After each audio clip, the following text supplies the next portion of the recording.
important duties, work to do, and exciting, absorbing, profitable work. Strong faculties stirred in her frame, and they demanded full nourishment, free exercise. Mine was not the hand ever to starve or cramp them. No, I delighted in offering them sustenance, and in clearing them wider space for action. "You have conceived a plan, Frances," said I, "and a good plan. Execute it. You have my free consent, and wherever and whenever my assistance is wanted, ask and you shall have." Frances's eyes thanked me almost with tears. Just a sparkle or two soon brushed away. She possessed herself of my hand too, and held it for some time very close clasped in both her own, but she said no more than, "Thank you, monsieur." We passed a divine day, and came home late, lighted by a full summer moon. 10 years rushed now upon me with dusty, vibrating, unresting wings; years of bustle, action, unslacked endeavour; years in which I and my wife, having launched ourselves in the full career of progress, as progress whirls on in European capitals, scarcely knew repose, were strangers to amusement, never thought of indulgence, and yet, as our course ran side by side, as we marched hand in hand, we neither murmured, repented, nor faltered. Hope indeed cheered us, health kept us up, harmony of thought and deed smoothed many difficulties, and finally, success bestowed every now and then encouraging reward on diligence. Our school became one of the most popular in Brussels, and as by degrees we raised our terms and elevated our system of education, our choice of pupils grew more select, and at length included the children of the best families in Belgium.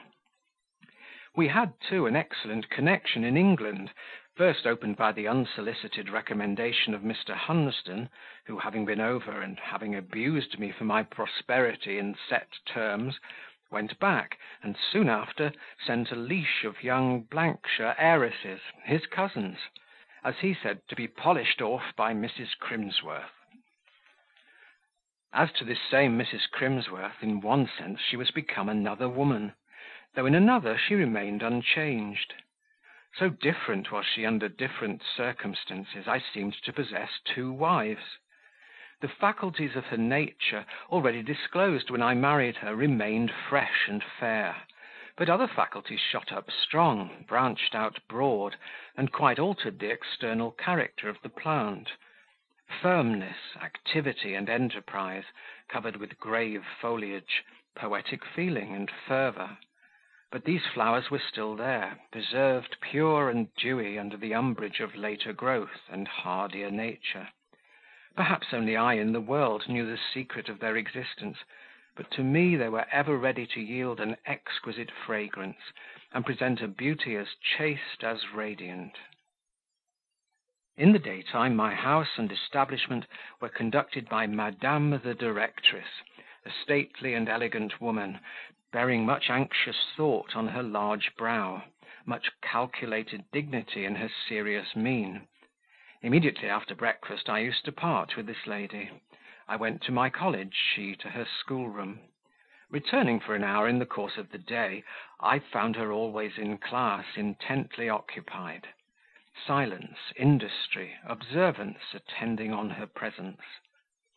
When not actually teaching, she was overlooking and guiding by eye and gesture. She then appeared vigilant and solicitous. When communicating instruction, her aspect was more animated; she seemed to feel a certain enjoyment in the occupation. The language in which she addressed her pupils, though simple and unpretending, was never trite or dry. She did not speak from routine formulas; she made her own phrases as she went on, and very nervous and impressive phrases they frequently were. Often, when elucidating favourite points of history or geography, she would wax genuinely eloquent in her earnestness. Her pupils, or at least the elder and more intelligent amongst them, recognized well the language of a superior mind. They felt, too, and some of them received the impression of, elevated sentiments. There was little fondling between mistress and girls, but some of Frances' pupils in time learned to love her sincerely, and all of them beheld her with respect. Her general demeanour towards them was serious, sometimes benignant when they pleased her with their progress and attention, always scrupulously refined and considerate. In cases where reproof or punishment was called for, she was usually forbearing enough; but if any took advantage of that forbearance, which sometimes happened, a sharp, sudden, and lightning-like severity taught the culprit the extent of the mistake committed. Sometimes a gleam of tenderness softened her eyes and manner, but this was rare, only when a pupil was sick, or when it pined after home, or in the case of some little motherless child, or of one much poorer than its companions, whose scanty wardrobe and mean appointments brought on it the contempt of the jewelled young countesses and silk-clad misses.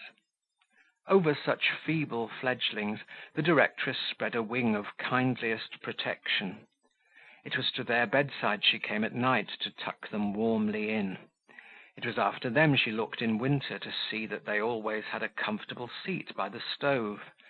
It was they who by turns were summoned to the salon to receive some little dole of cake or fruit, to sit on a footstool at the fireside, to enjoy home comforts and almost home liberty for an evening together, to be spoken to gently and softly, comforted, encouraged, cherished, and when bedtime came, dismissed with a kiss of true tenderness.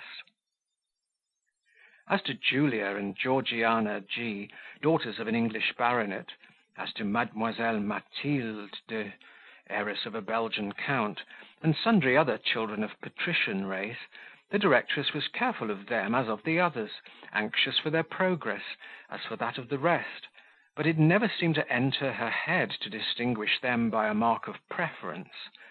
One girl of noble blood she loved dearly, a young Irish baroness, Lady Catherine, but it was for her enthusiastic heart and clever head, for her generosity and her genius, the title and rank went for nothing.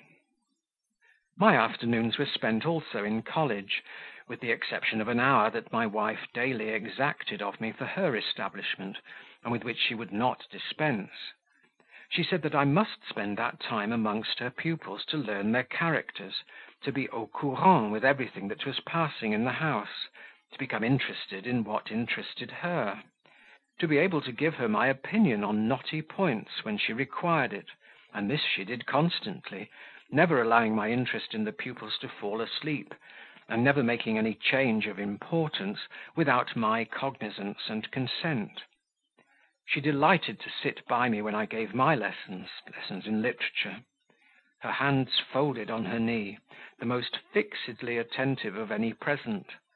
She rarely addressed me in class; when she did, it was with an air of marked deference. It was her pleasure, her joy to make me still the master in all things. At 6:00 p.m. my daily labours ceased. I then came home, for my home was my heaven. Ever at that hour, as I entered our private sitting room, the lady directress vanished from before my eyes, and Frances Henri, my own little lace mender, was magically restored to my arms. Much disappointed she would have been if her master had not been as constant to the tryst as herself, and if his truthful kiss had not been prompt to answer her soft "Bonsoir, monsieur."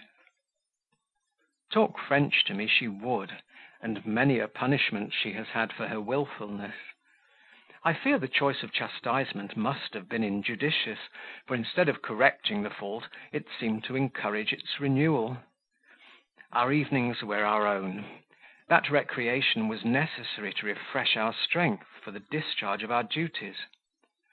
Sometimes we spent them all in conversation, and my young Genevese, now that she was thoroughly accustomed to her English professor, now that she loved him too absolutely to fear him much, reposed in him a confidence so unlimited that topics of conversation could no more be wanting with him than subjects for communion with her own heart.